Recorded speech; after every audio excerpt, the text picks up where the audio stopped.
All right, today we're going to be changing the battery in the key fob for a 2017 Hyundai Elantra.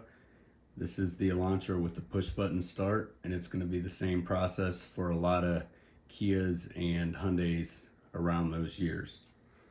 So first you're going to take your fob, push this button right here, pull the key out, turn the back of this around, put it in that slot right there, just turn this.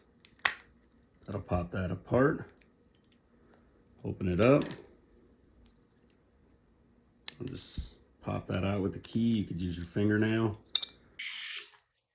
Here's the battery. It's a 2032 lithium battery. I'll leave a link in the description. We'll put the new battery in. This writing is going to go face down. Snap it in. Put all the pieces back together.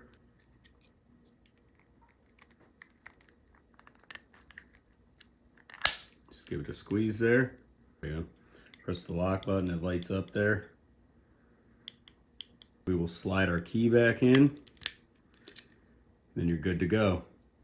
Thanks for watching. Hit the thumbs up, subscribe.